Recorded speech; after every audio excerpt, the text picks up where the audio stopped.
Welcome to History Uncensored. As always, I'm your host, Seth Michaels, and today we are continuing our series on women in history. Our previous women in history were Hypatia, the 4th century philosopher from Alexandria. Our next woman in history was Caroline Herschel, the astronomer from England or Germany, however you want to say it.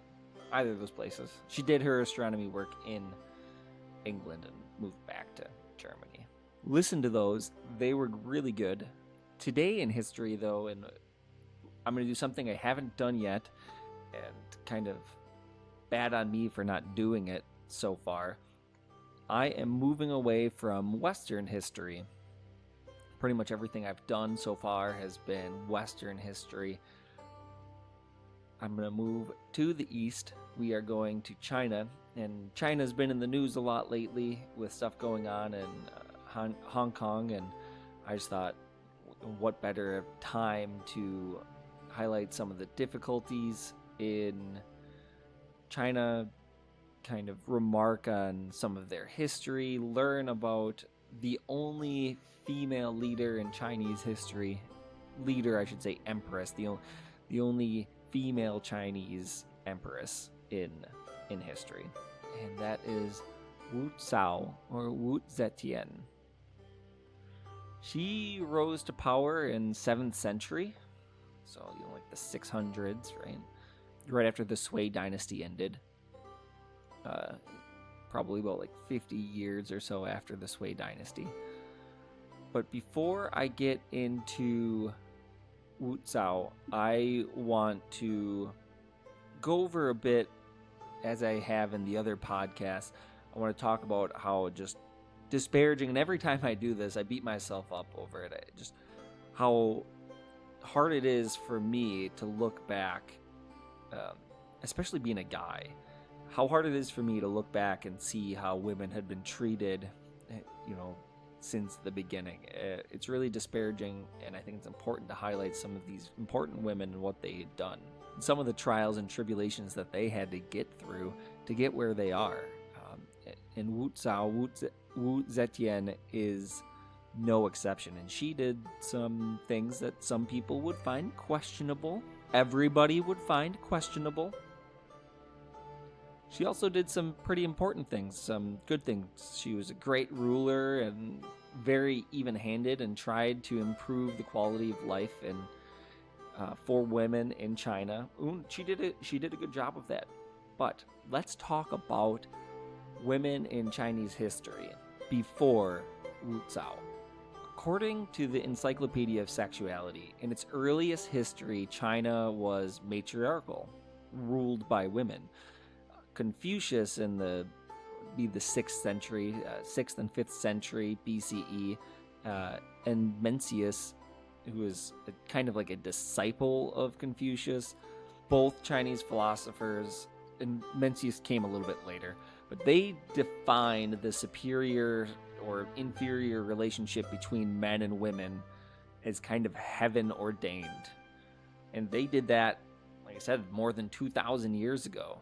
In traditional Chinese society, women should observe the 3 obediences and the 4 virtues. Women were to be obedient to the father and elder brothers when young, to the husband when married, and to the sons when widowed. So, what I'm trying to say is that Chinese women were controlled and dominated by men from cradle to grave. And this is basically through the entire imperial Chinese history. Women were not just second-class citizens, but they're basically an afterthought. The ideal of feminine behavior created a dependent being, at once inferior, passive, and obedient. For the vast majority of Chinese women, they belonged at home, and it was the only means for economic survival.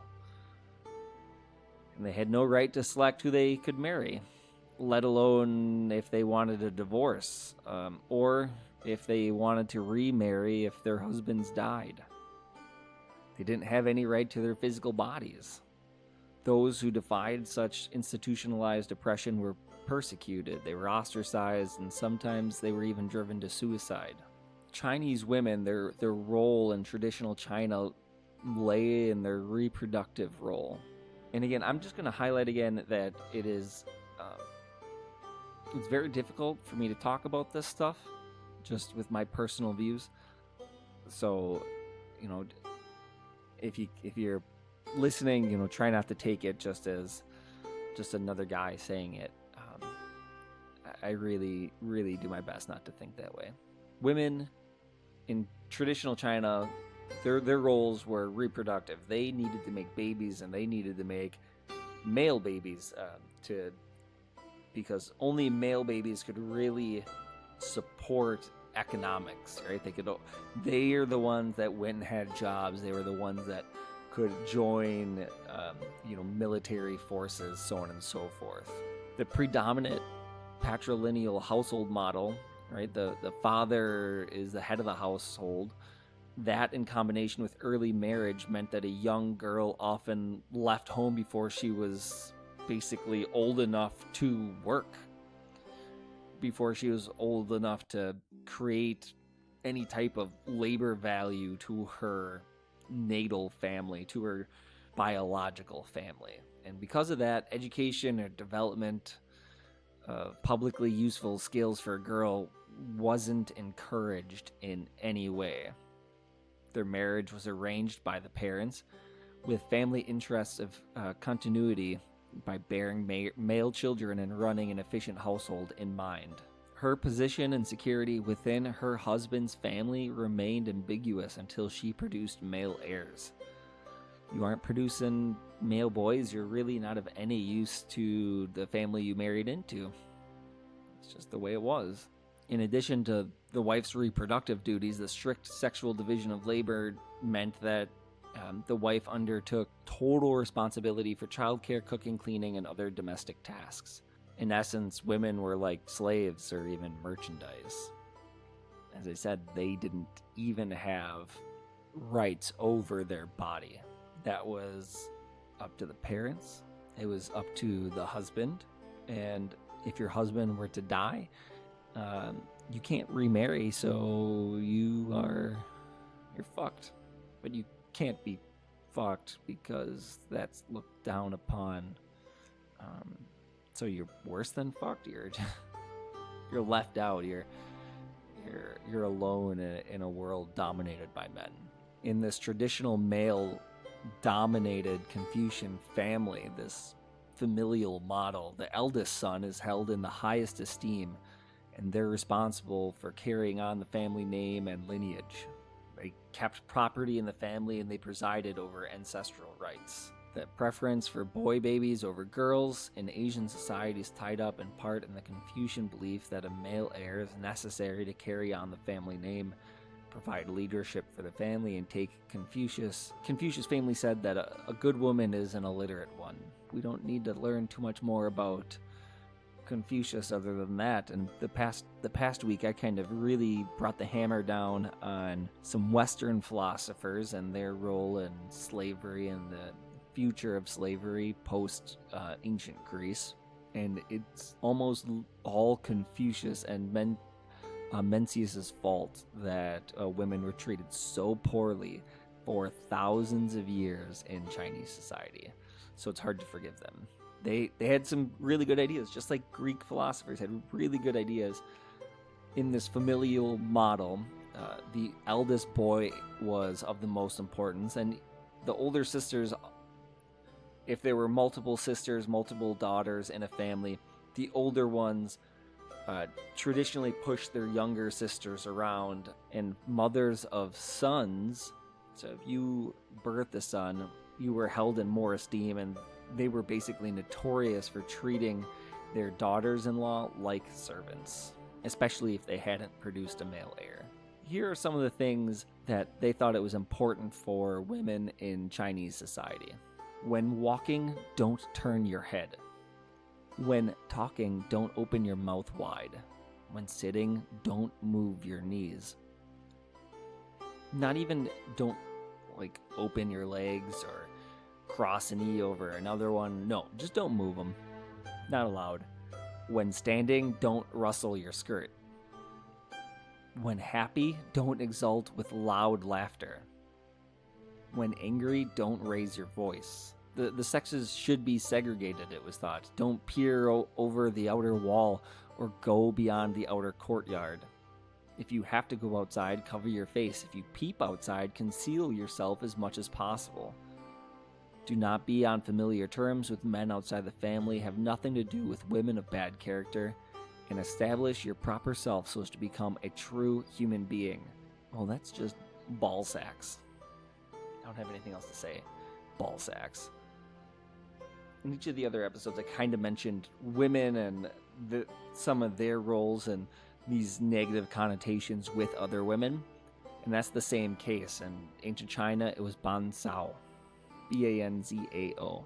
And in her work, The Admonitions of Women, Ban Zhao wrote, on the third day after the birth of a girl, the ancients observed 3 customs. For 3 days to place the baby below the bed. Second, to give her a spindle with which to play. And third, to fast and announce her birth to her ancestors by an offering. Now, to lay the baby below the bed plainly indicated that she was lowly and humble and should regard it as a prime duty to submit to others. To give her a spindle with which to play signified that she should accustom herself to labor and consider it a prime duty to be industrious. To announce her birth before her ancestors clearly meant that she ought to esteem it a prime duty to see to the continuation of the ancestral sacrifices. Ban Zhao also wrote, let a woman retire late to bed, but rise early to her duties. Let her not dread tasks by day or by night. Let her not refuse to perform domestic duties, whether easy or difficult. That which must be done, let her finish completely, tidily, and systematically. When a woman follows such rules, then she may be said to have been industrious.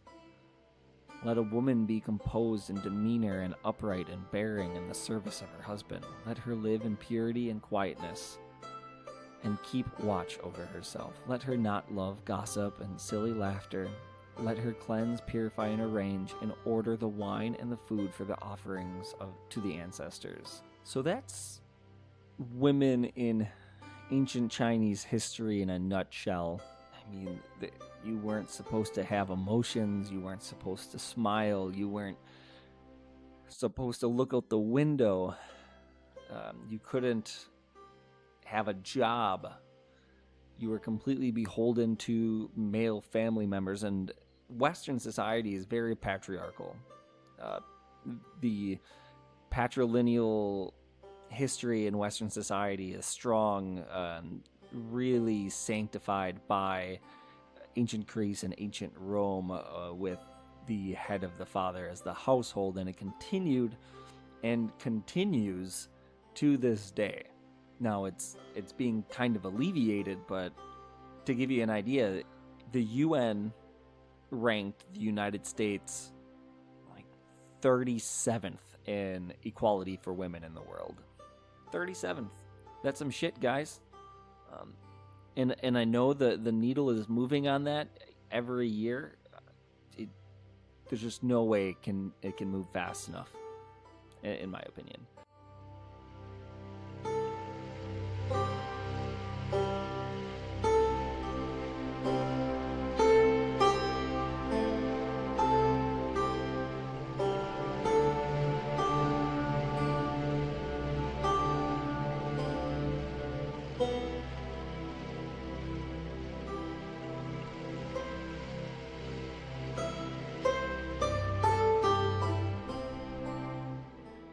So that was women in Chinese history, ancient Chinese history. I want to talk about just a little bit about what led up to Wu Zhou, which was her name before she became Empress, or Wu Zetian. And before the Tang dynasty, which is what Wu Zetian is a part of, you had the Sui dynasty. And it was a pretty short-lived dynasty. It only lasted for just under 40 years. But it really kind of set up the particular set of circumstances that allowed Wu Zetian to gain a foothold in imperial China. One of them was the Sui dynasty was able to unite China. And in ancient Chinese court, if you wanted to get something done, or if you wanted to, let's say, take the throne, the best way to do that is to eliminate all of the opposition. And that's just what Emperor Wen did in 1581 or 581 AD when he took control of China. The man had 60 relatives killed. I can't even name 60 of my relatives. But this guy, he went out of his way to just, get rid of them just in case. And as you'll find later, these types of manipulations, these types of accusations and imperatives, and the way that these Chinese aristocrats worked, if you saw an obstacle in the way, you removed it in whatever way was necessary for you to get the position that you required. And in the Sui dynasty and in the Tang dynasty, which came right after that in 618, you had the emperor and his court. They really tried to maneuver the people underneath them. They really tried to create this kind of infighting sense, the sense of, I'll do anything for the position. You want to, as an emperor, you wanted them to be fighting each other more than trying to reach for your position as an emperor. And those are the things that kind of led into Wu Zhou or Wu Zetian's ascension to the imperial Chinese throne. Harry Rothschild, who literally wrote the book on Wu Zetian, wrote that she came in at the right time. It was pretty liberal during this medieval period. Some women, granted only wealthy women, but some women were assertive, active, and just a bit more visible than their pre-Tang ancestors. Some of them even went so far as to don male attire. They participated in politics, usually as just, the voice behind the curtain, the Zordon, the great and powerful Oz. But it was this accumulation of events and kind of things that got the ball rolling. But who is Wu Zhou? And this is a unifying theme seemingly amongst the women that I've chosen. I don't think I've done it on purpose, but as a young lady, as a young girl, Wu Zhou was encouraged by her father to read and write and develop intellectual skills that were traditionally reserved for males. She also learned to play music, write poetry, and speak well in public when she was allowed. It was said that she was very beautiful, and she was selected by Emperor Taizong as one of his concubines when she was 14 years old. And for those of you who aren't familiar with history or are unsure what a concubine is, I encourage you to look it up. You might want to turn the filter on, but basically it's a mistress to prostitute's the wrong word because they weren't really getting paid for it. Got to serve as the sexual plaything for whoever it was that basically purchased you. And in this case, it was the emperor himself. It was this emperor, Taizong, who called her Mei Naing, which meant beautiful girl. And for whatever reason, sometimes that shows up as her birth name, and that's not right. The function of concubine in China, as I said, is almost always associated with sex. But a woman as a concubine could also have some non-sexual responsibilities. Daily tasks like taking care of laundry, to more specialized skills like conversation or poetry reading or playing music. But all of this was at the whim of whoever they were a concubine to. She began her life at court taking care of laundry. At one time, the story goes that she was alone with the emperor and that she deigned herself to talk to him about Chinese history. Taizong was surprised at this concubine and that she could read and write, and became fascinated by her beauty and wit in conversation. He was so impressed with her intellectual abilities, he took her out of the laundry and made her his secretary. Her new position, she was constantly involved in the affairs of the state at the highest level, and she must have performed all of her duties well because she became a favorite. She attracted a bunch of the guys at court, including, one of the crown princes, and that prince's name was Li Ji, or he was the son of Taizong, and he would become the next emperor, Gaozong.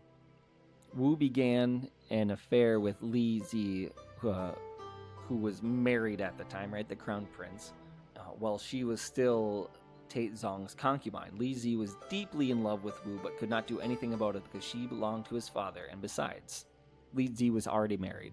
When the emperor died, Wu and his other concubines had their heads shaved and were sent to Ganye Temple to begin their lives as nuns, which this was a common practice, this moving the concubines to a temple after the death of an emperor. The emperor's concubines could not be passed on.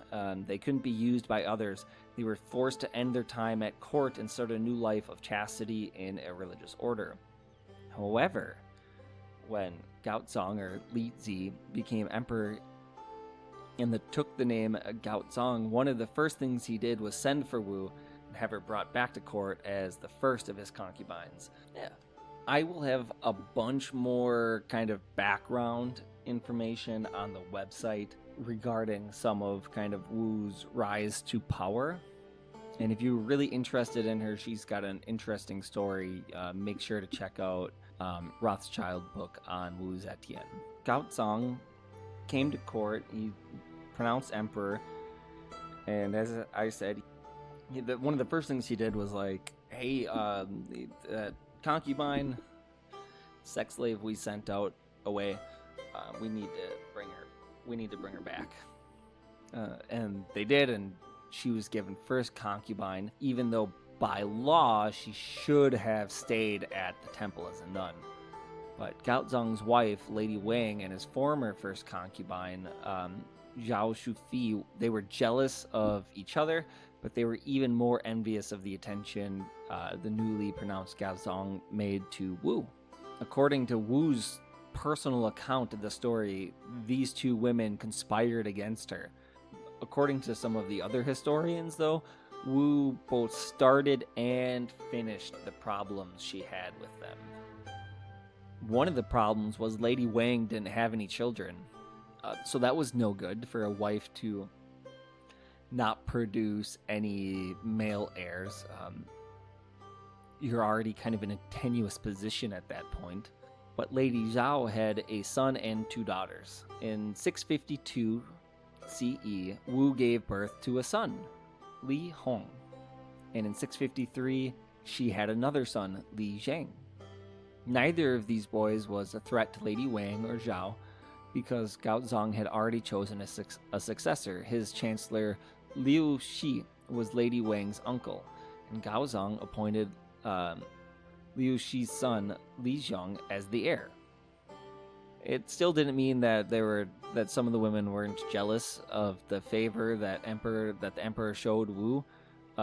Definitely because she had given birth to two sons in a row. In 654, Wu had a daughter who died soon after birth. The baby was strangled in her crib, and Wu claimed that Lady Wang had killed her because she was jealous. Wang was the last person seen in the room, and she didn't have an alibi. Wu also accused Lady Wang and her mother practicing witchcraft and implicated Lady Zhao. Lady Wang was found guilty of all charges, and so were the others. Gaozong divorced his wife, barred her mother from the palace, and exiled Lady Zhao. Lady Wang's uncle, the one who was basically heir to the throne, was removed from his post, which meant his son was cut off as the heir. Wu was now raised to the position of first wife of Gaozhong and Empress of China. She was also assured that her sons would rule the country after the death of her husband. Lady Wu played the role of the respectable emperor's wife pretty well in public according to sources, but behind the scenes, it appears that she was actually in power, especially after Gaozong seemingly had a stroke or some type of ailment that made him sick basically for the rest of his life. She carefully eliminated any potential enemies from the court, sometimes killed, sometimes ostracized, sometimes excommunicated, sometimes they committed suicide, and it's pretty well known that she had both Lady Wang and Lady Zhao killed after they had gone into exile. Although Wu said in her own account that Lady Wang murdered her daughter, pretty much all Chinese historians agree that Wu was the murderer. She killed her child to frame Lady Wang. The story of Wu's murder of her daughter and the framing of Lady Wang to gain power is one of the most infamous and often repeated incidents of Wu's life. But actually, there's no way of knowing if it happened as the historians recorded it. At the time of the murder, it was Lady Wu's word against Wang's, and later historians decided to side with Lady Wang against Wu, but this does not mean they chose the right side. As we know, history was written by the winners, and in this case, the winners were guys, and we don't know if she killed her daughter, or if Lady Wang killed her daughter, or somebody else killed her daughter. We do know that the daughter was strangled to death. We also know that we're relying on some historians and first-hand accounts from more than 1400 years ago.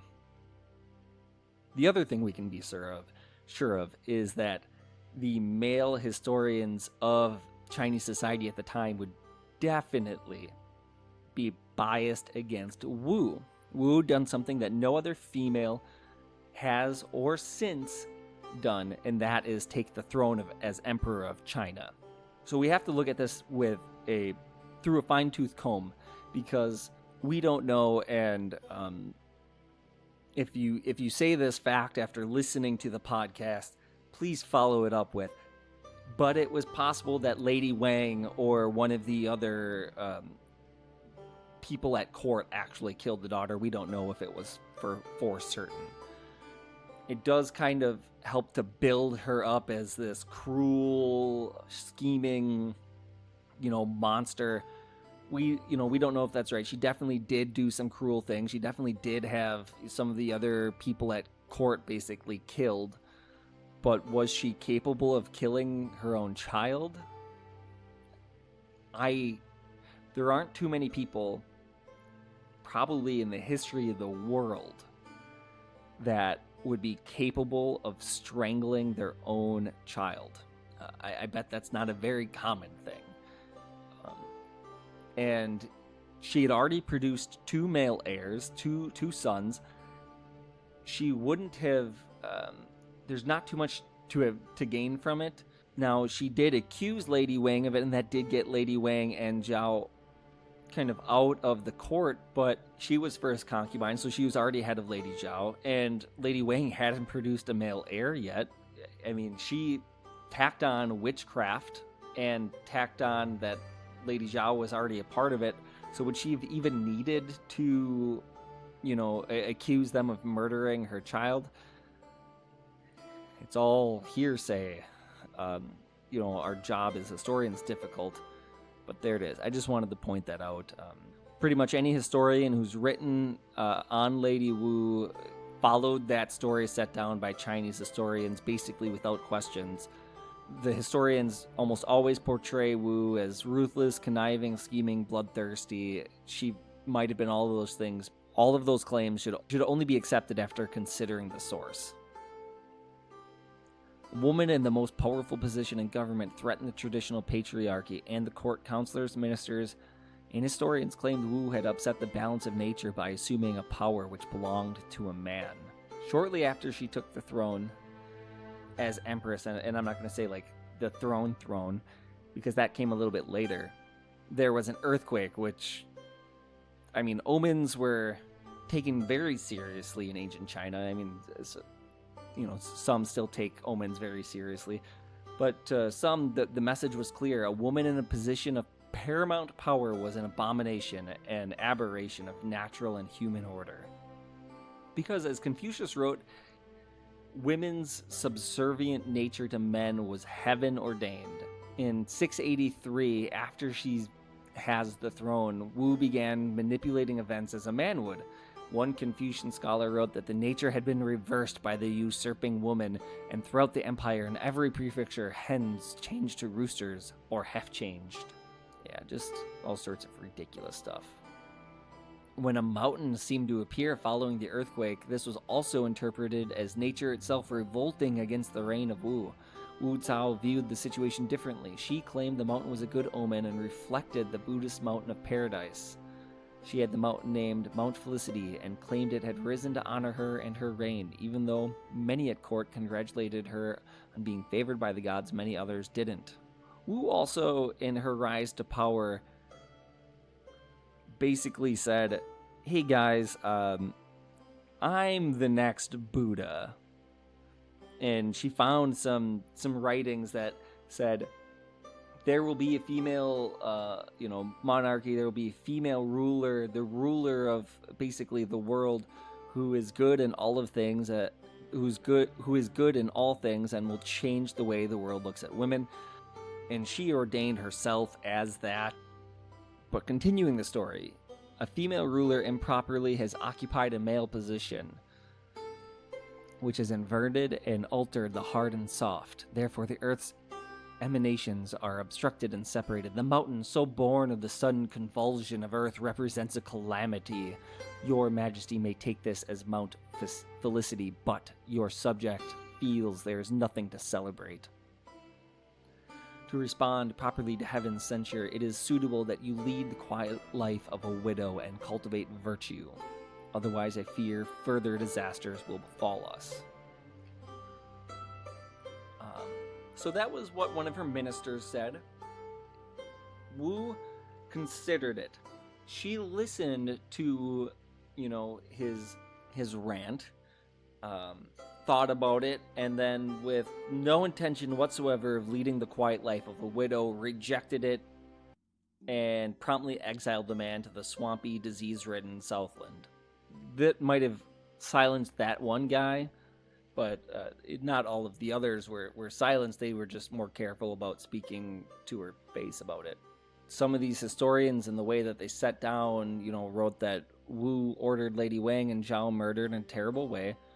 It was told that she had their hands and feet cut off and they were thrown into a vat of wine to drown.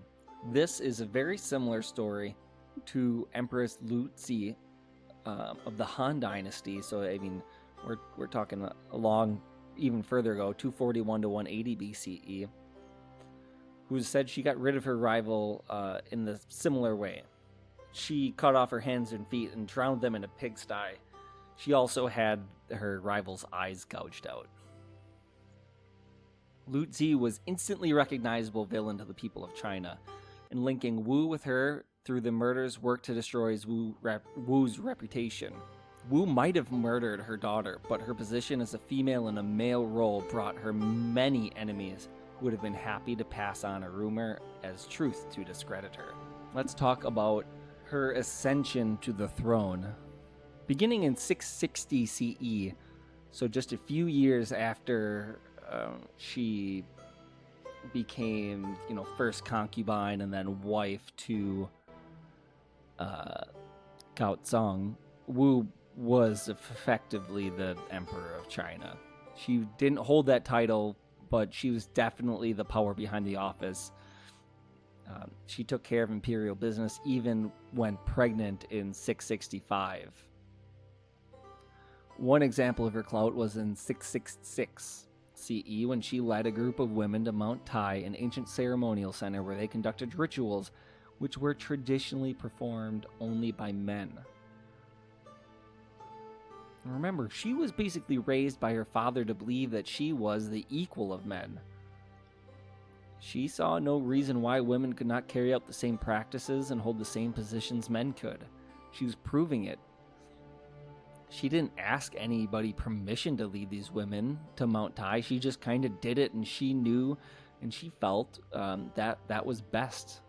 She also organized military campaigns against Korea. They were so effective, these military campaigns that Wu organized, they had reduced Korea to the status of a vassal state. Emperor Gaozong had nothing to do with those events. Although his name would have been attached to the campaigns against Korea, Gaozong had caught a disease which affected his eyes, and this is, we think, like I said, possibly a stroke, and he needed to have reports read to him. Wu either read him whatever she felt like and then made her own decisions, or read him the real reports and then still acted on her own. In 674, Gaozong took the title Tianhuang, Emperor of Heaven, and Wu changed her own title to Tianhu, Empress of Heaven. They ruled as divine monarchs until Gaozong's death in 683. Wu placed her first son on the throne. He took the title of Zongzong.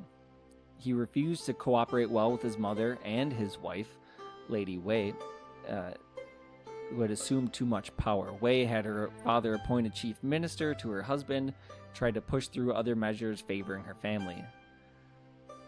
Basically, Wu said, shut up, you young bitch. She couldn't tolerate her daughter-in-law's antics and disrespect, and her son's refusal to discipline her and obey Wu's dictates. She had him charged with treason and banished both him and his wife. Yeah, she was pretty ruthless. She replaced Zongzong with her second son, who became Emperor Ruzong. She kept Ruzong under a kind of house arrest. She confined him to the inner palace. Ruzong was also a disappointment to her, and she forced him to abdicate in 690 CE. And she proclaimed herself Emperor Zetian, ruler of China. The first and only woman to ever sit on the dragon throne and reign in her own name and by her own authority. Her last name, Wu, is associated with the words for weapon and military force, and she chose the name Zetian, which means ruler of heavens. She wanted to make it clear that a new kind of ruler had taken the throne of China and a new order had arrived.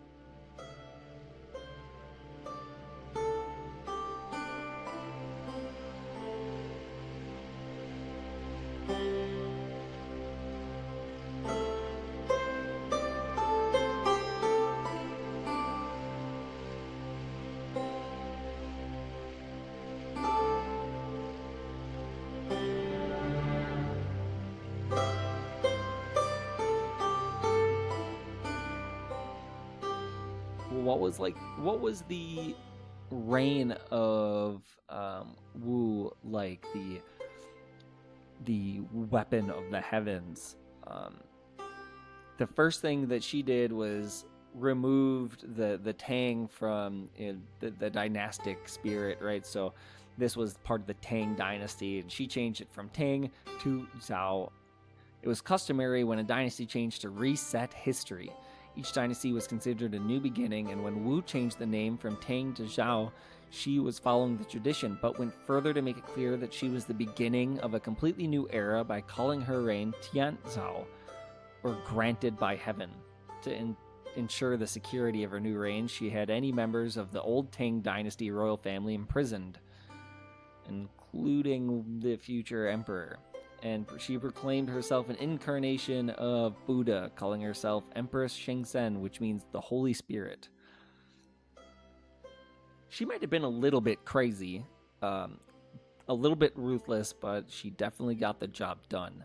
She had, tell me this doesn't sound like any other ruler, but Wu decreed that workmen sculpt the face of the largest of the statues in some caves that were being utilized to look like her.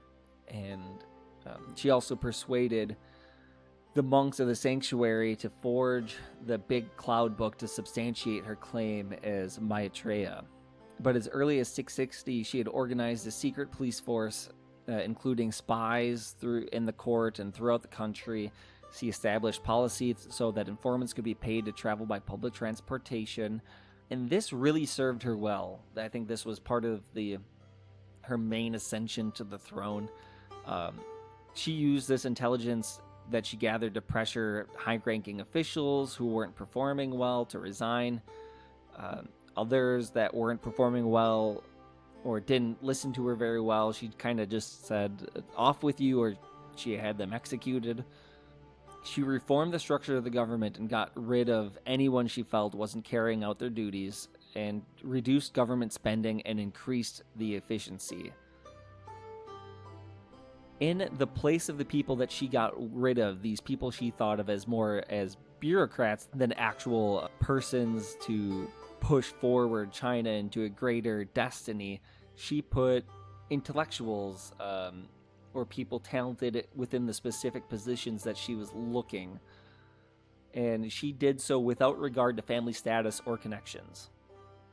To further separate her Zhou dynasty from the Tang, she created new characters for the Chinese writing system.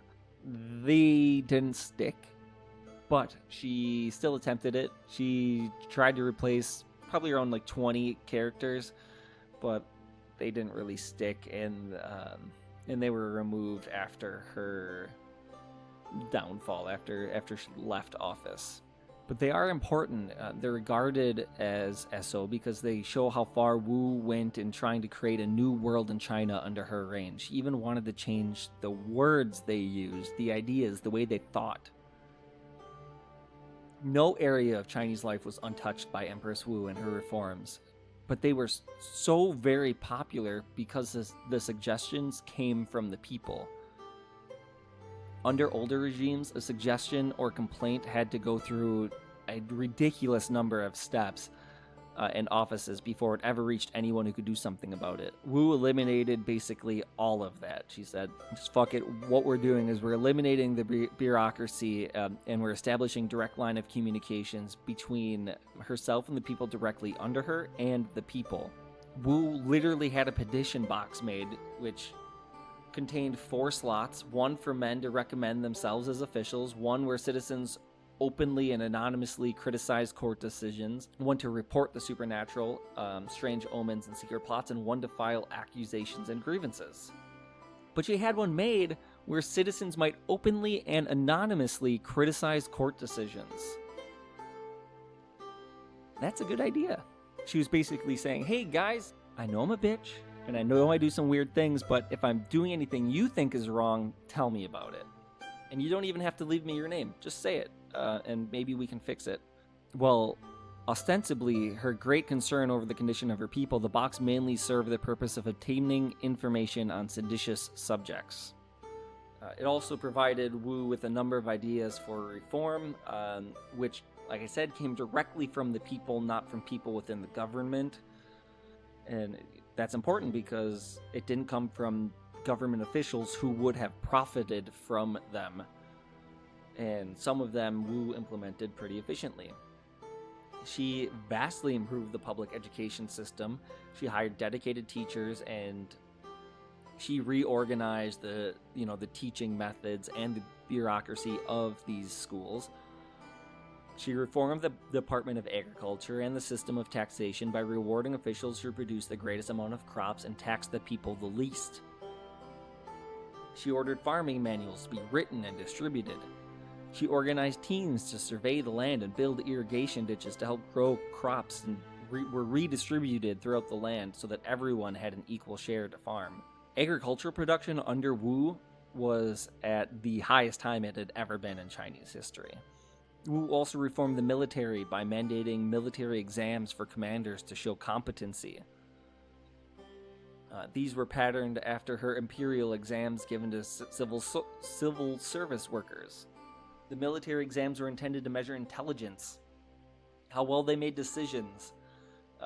They were personally interviewed instead of just being appointed because some family really wanted their first son to be a military commander. This showed, right? And her success in the campaigns against Korea, they really inspired confidence from her generals. Her decisions on military defense or expeditions were never challenged. Her spy network, which she created around 660, they stopped rebellions before they ever had a chance to really start. and the campaigns that she sent out enlarged and secured the borders of the country. She was able to reopen the Silk Road. She was able to take back lands. She really did as good of a job as I think could have been done.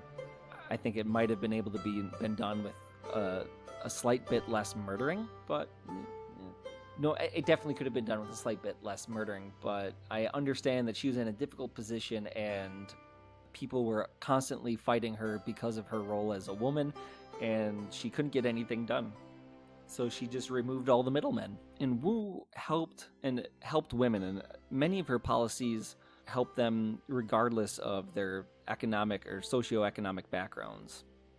She made an effort to improve the lot of women by bringing a wider circle of women into state ceremony, honoring women who assisted in border wars, and involving talented women like Shengun Waner in administration. Her decree in 674 ordering that the length of mourning for the mother equal that for the father set a precedent that subsequent dynasties followed. She dramatically stretched the parameters of Confucian tradition by creating substantial space for women to exercise political agency within that tradition. She didn't set a trend for female rulers in China. She dramatically stretched the parameters of Confucian tradition and created substantial space for women to exercise political agency within it. She might not have set a trend of female rulers in China, but her reign did improve the status of women in a few remarkable ways during the Tang Dynasty. Through that, other elite women played important roles in Chinese frontiers. Wu Zetian, at this point, had paved the way for the golden age in Chinese society, the Tang Dynasty. Even though her Zhou dynasty didn't live on, her memory has. She gave everything to the position. She was ruthless, she was conniving, she was probably difficult to deal with, but she made a lasting impression on the Chinese people and people around the world. If you set your mind to something, you can do it. Wu is a great example of that. She started out as a concubine to the emperor, a sex slave. She ended up becoming emperor herself, the only one in Chinese history, the only female emperor in Chinese history. So it's important to remember that during this golden age of China that Wu ushered in, during this time, let's think about it for a moment. Basically 700 CE, Europe was in the middle of the darkest of the Dark Ages. There was no learning happening anywhere. Most of the population were considered a slave state or serfs to the individual kingdoms that they belonged. The church basically ruled over everything. It wasn't a good situation. And to counter that, like I said, in China, several thousand miles away, we have a female leader bringing China out of kind of their own little dark age and really fortifying the unification that happened during the Sui dynasty just a few years before her rule, usher in one of the greatest ages that China had ever seen. So just phenomenal stuff, and I hope you enjoyed the podcast, and here's just a little bit more I want to share. I kind of started the podcast out by saying this, but researching women in the ancient world is difficult. This one has been particularly hard on me as some of these customs and thoughts continue erroneously into modern society. As women across the globe start their trek out from under the heels of patriarchal society, I hope that we can all look back on figures like Wu Zetian and hope that there are avenues to success for those women beyond what we commonly see in history. Wu didn't have a choice of becoming the concubine. She was chosen. She was basically purchased for it. Her choices were decided and made for her.